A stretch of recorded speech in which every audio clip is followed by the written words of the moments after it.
Hello YouTube and welcome to GrunfWorks. This is episode 38 of the Interplanetary Voyage of Exploration.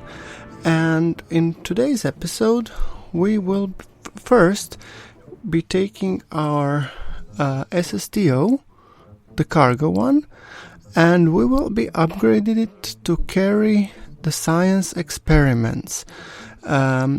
As you remember, in the previous episode we have successfully launched a science component to our orbital space station, and today we will be designing an SSTO, modifying it to carry experiments up in the orbit so that they can be executed on the station in a microgravity.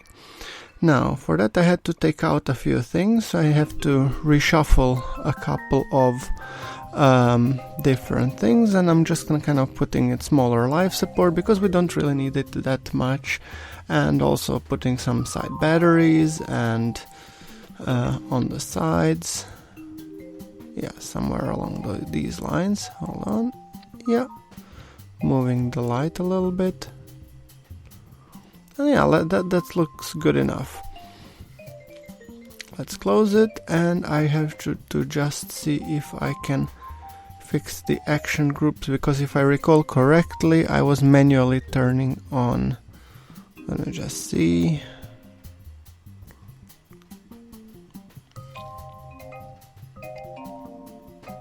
Yeah, that's it actually. But now I'm thinking I might actually need to add, I need to add the RCS thrusters, obviously, because that I forgot on our last test run.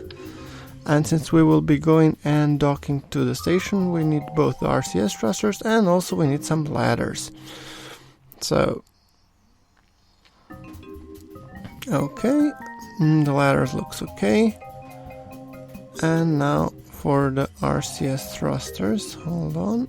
I think I'm gonna go with the 5-way ones because I think those are the most practical. So let's see. Here, RCS build aid is on. Translation up. Okay, cool. Now let's just put things into the equilibrium. By the way, guys, I'm using the mod RCS build aid, which is fantastic for putting up RCS thrusters and ensure that your craft is actually balanced RCS wise. And as you can see, as we're looking at my craft, as long as we don't see any like small circles around the center of mass, that means that when it comes to translation, my plane will translate correctly, so it won't rotate as well, and this makes your dockings a lot easier. Okay, that being said, checking center of mass, center of lift, looks good enough, and let's build the vessel. We already tested this SSTO, no need to test it separately. So VAB, we have Zoology Bay, Mini Dress Probe, and Scansat. So let's spend some upgrades. 2 more, where shall we put them? I'm kind of thinking into the VAB. Let's just crank up the speed there. Okay, and a little bit in the space plane hangar. Okay, I'm pretty happy with the current setup. Cool. Onwards to the next thing. And the next thing to happen is actually the another modification of an SSTO, and I actually don't know if I will be using that one, but let's see. I'm putting it to accommodate 4 people, and I don't know if I really want to use it. I mean, it's cargo passenger combo, but I mean, with this kind of 2 cockpits, it's just butt ugly. So I don't know if I'm gonna use it, but let's put in case I need to transfer over the crew. Okay, so now I'm filling up the crew for the Zoology Bay that I want to launch, and that's the final component before we actually do some science. So I really want to put my scientists there. Mario, Nelly, let's see, one engineer, and a pilot. So Phoenix and Mike. Okay. Check our staging once again. Remember that last time during the tests we had a nice fireball when testing? I mean, it's not being piloted by a pilot, but it's being rather run through the remote tech. But still, pilot has some authority here. So, dumping the boosters and just burning for the apoapsis. Regular launch, nothing really special here. We have a good thrust to weight. We have we're slowly starting our gravity turn. I mean, it's a hefty rocket, so we want to turn on slowly. And we're close to overheating on our Rhino engine, but we're not overheating, so just carefully going up. Our apoapsis is going 60, 70, 80, and we're gonna go for 100 because we want to ultimately rendezvous with our space station. So yeah, here we go. And let us just quickly... And now here I made a mistake, guys. I actually switched over to, I think it was rover controls, and I don't know for the life of me which button that was. So I'm kind of setting up here the maneuver node, or actually to burn for the apoapsis. Yeah, and setting the orbital station as target, but for the life of me I cannot I cannot decouple the fairings because I'm not in the staging. So yeah, well, this is just another example of me goofing up. Like I said, I'm willing to live with my mistakes, so let's hope this doesn't kill our Kerbals. So I'm just kind of struggling to understand why my controls for the staging didn't work. And then I realized that my nav ball is actually obstructing the view when it comes to changing to staging. So yes, I actually need to move my nav ball a little bit further. Activating my Communitron just to make sure that I'm maintaining, and then I figured it out and continued to burn for the apoapsis. A little bit too late, but still good enough. Okay, I'm now just making sure to extract everything manually, obviously. And here you can see that we're running Zoology Bay, but we are also having a small tug, because every time I have to put RCS for docking, but it would be better if we just actually, instead of putting the additional RCS thrusters, just use the tug. Okay, so now we are doing a bit of fiddling back and forth until we get a decent rendezvous. Because, yeah, I wasn't really paying attention to when I was launching compared to the space station, so now we have a little bit of fiddling back and forth until we really find a decent encounter. So, yeah. First, fixing the descending node, making a small 9.2 meters per second plane change just to make sure that we are in the same plane as our station. Slowly burning, and there we go. Perfect. And now we have to fix another maneuver node to figure out where exactly are we gonna meet the space station. So putting it at periapsis, and now it's a matter of fiddling a little bit with it. So let's see. And it took a little bit of fiddling. I didn't want to bore you with this, so I actually found an encounter, made a couple of laps around Kerbin as well, and here we are coming on our encounter. I just didn't want to bore you guys with it. It took me like, I think, 10 minutes of just a little bit higher, then catching up, a little bit lower, then, you know, and a couple of plane changes because simply I'm an idiot. But yeah, okay. Now, coming ever so slowly on our closest approach, which is fairly decent. And now going into target mode and just making sure to line up the two actually markers, that we put the yellow retrograde on the target retrograde. And we see here the station approaching very quickly because our relative target speed is 170, so I'm just as quickly as I can burning to reduce this to a more manageable level. I mean, when you're 4 kilometers apart, like 200 meters per second, that's just extremely quick. So yeah, I'm just trying to put it to say 100, and then when we get within the physics range, which we have gotten just now, by the way, I've switched to 4 times acceleration, so it looks a little bit faster, but now I have slowed down to 2 meters per second and just making sure I stop relative to the target. And then we will be going for the decoupling, just checking that everything is correct in decoupling. Okay, perfect. Time to go for the station. So we will be docking this guy into one of the sideways, as you might have seen on the plan when we were building the station. If not, you'll probably see it at some point later.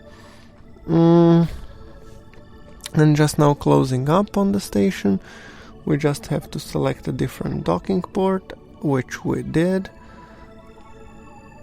Perfect. And now just aligning. As you can see, first I put the orange marker in the center to make sure I'm in correct alignment. Then I align the rotation, which is the little red arrow there, and then I just use my directional thrusters to move into the position where I would be able to dock.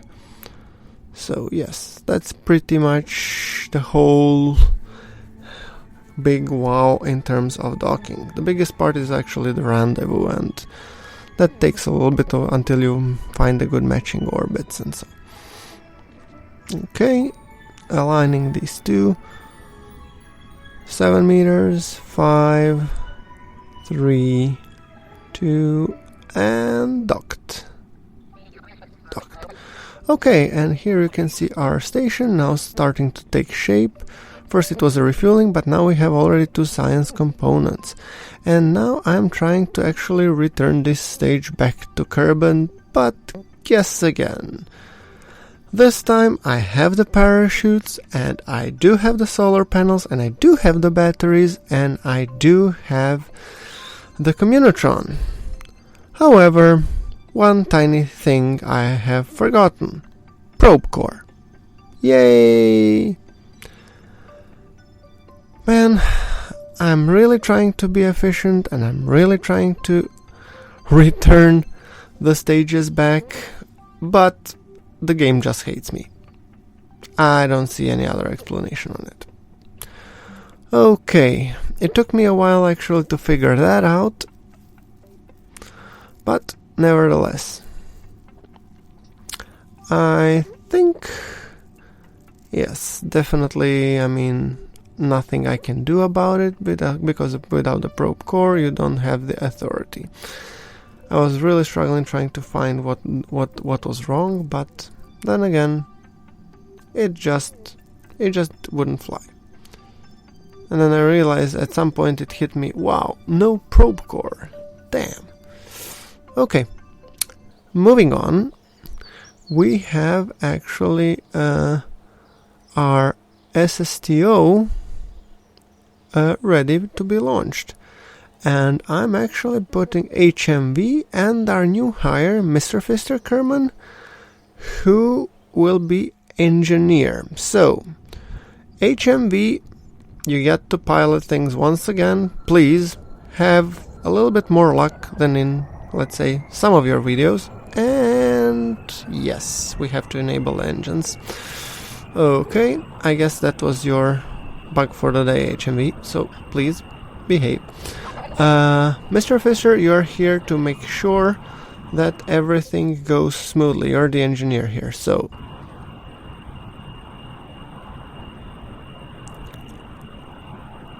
Okay, and I'm running this at decent time acceleration because this takes a while. So I'm using the tech fuel balancer to make sure that I transfer all the fuel into the forward tanks that are just behind the shock cones, because that will help keep center of mass in front of center of lift and maintain stability. I mean, I'm not sure, maybe this monoprop tank should be enough, but then again, I'm really not that sure. So now just picking up some speed, trying to go as quickly as possible. I mean, given the fact that our thrust weight is 0.60, that's usually easier said than done. Going through the cloud layer, and that's why we're following actually a very shallow approach. We did launch at a good time when the station was in a favorable position. However, we didn't really leverage, we didn't expect that it would take us that long to actually burn. So, yeah, and we're just now crossing Mach 1. So, yeah, I mean, I'm just trying to pick up some speed and altitude, and then hopefully the 4 turbojets should be more than enough to kick this baby up. At some point I actually lose patience and I just kick the aerospikes a little bit up to help the SSTO go a little bit further into the atmosphere. And at higher levels, these guys become very efficient, and then there's no really need for the aerospikes. But as soon as we are coming closer to the 1000 meters per second, the thrust from the turbojet engines no longer applies, and it's actually, they cannot push the aircraft much faster than that. So there we need some additional kick. We are raising our nose to make sure that we are on an upwards trajectory as much as we can be, really, and just leveling up. And as soon as I think we cross some 28 roughly or something, we will be kicking in the aerospikes.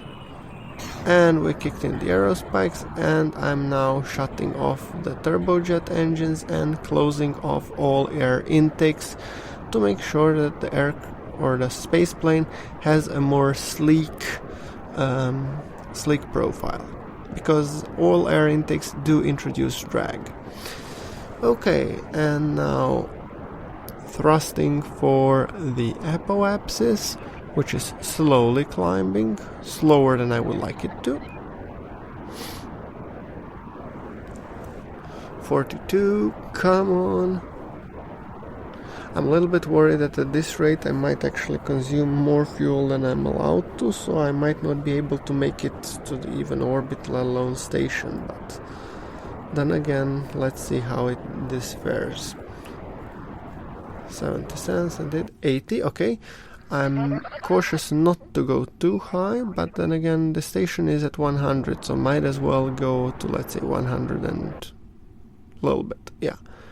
And we do have a good close approach. It's not that bad, so I'm just now aligning to make sure that on the next pass I do get a very close approach. And now I have 3 minutes to the actual maneuver node, which Kerbal alarm clock nicely reminds us.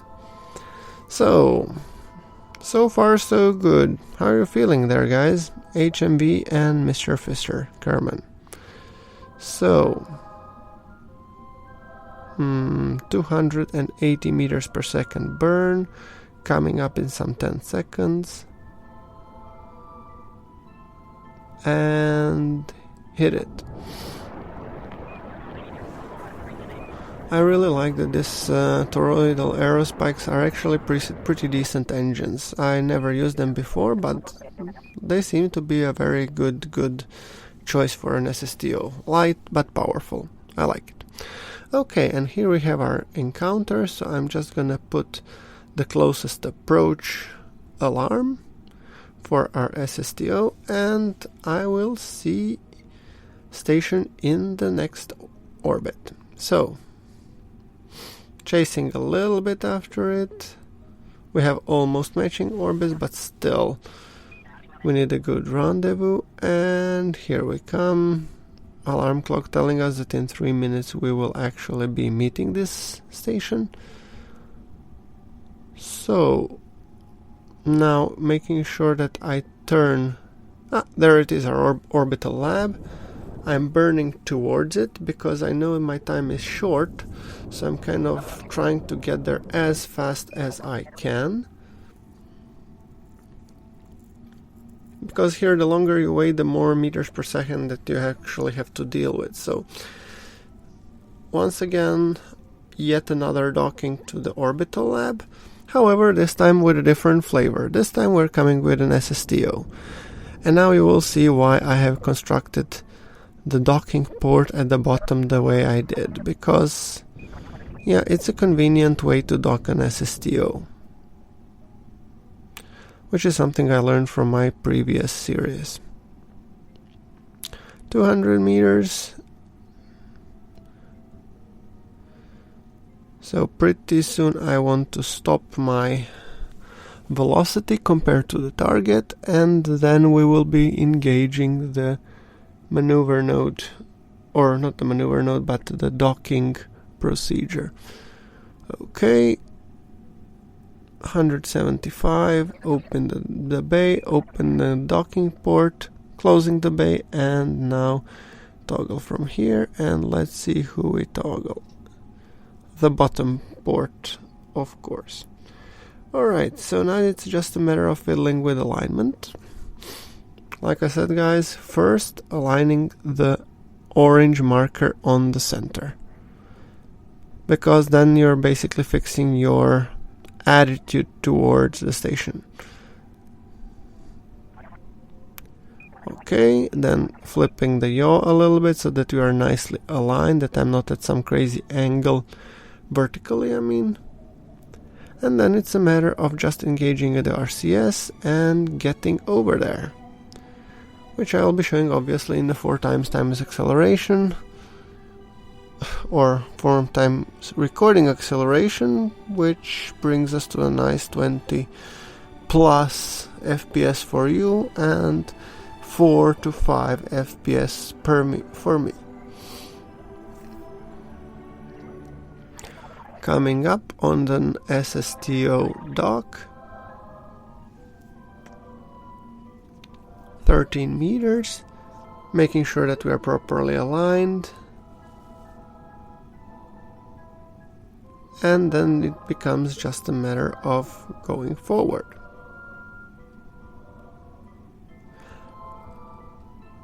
As soon as you line up. So I want to be careful because it's my first SSTO docking in this series. I don't want to goof it up, basically, which is something that I'm known to do from time to time.